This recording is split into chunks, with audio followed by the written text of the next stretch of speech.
Menhire, sogenannte lange Steine, kennen wir von den meisten Küsten Europas, genauso wie die Megalithic aus dieser Zeit. Statuenmenhire sind aber was Besonderes. Sie zeigen Menschen, häufig Frauen oder Männer, häufig Krieger, und die hängen zusammen mit einer Bewegung, die vom nördlichen Schwarzmeergebiet ausgeht. Dort gibt es ebenfalls Statuenmenhire, und die Träger der Schnurkeramik dringen nach Europa vor und bringen vermutlich diese Form der Heldenverehrung, diese Form der Ahnenverehrung mittels solcher Steine nach Mitteleuropa. In Mitteleuropa finden wir Steine dieser Art im Alpenraum, in Sardinien, in Norditalien, aber eben auch in Mitteldeutschland.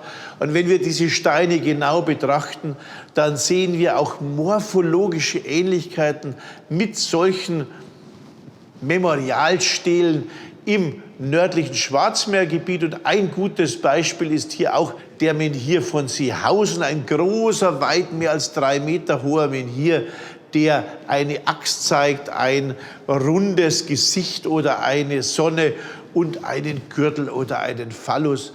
Eine ganz eindrucksvolle Darstellung, die noch bis vor wenigen Jahren auf dem freien Feld stand und die wir ins Museum gebracht haben, sozusagen vor dem sauren Regen gerettet. Heute steht dort eine Replik.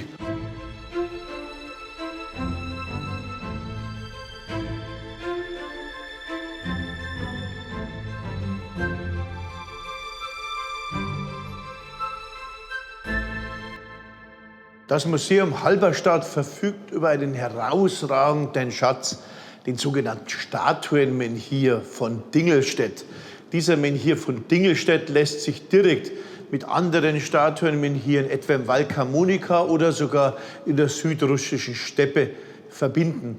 Spektakulär ist er aber auch wegen dieser Darstellung der Sonne hier, die auch ein Gesicht sein kann, ganz ähnlich wie wir das bereits im Val Camonica gesehen haben. Er verfügt über einen breiten Gürtel, der aussieht wie ein Pistolengürtel mit einem großen Schloss hier, und er hat hier eine Axt oder ein Beil und hier einen Kreis, bei dem es sich möglicherweise um die Darstellung eines Gesichtes oder aber eine Darstellung der Sonne handelt.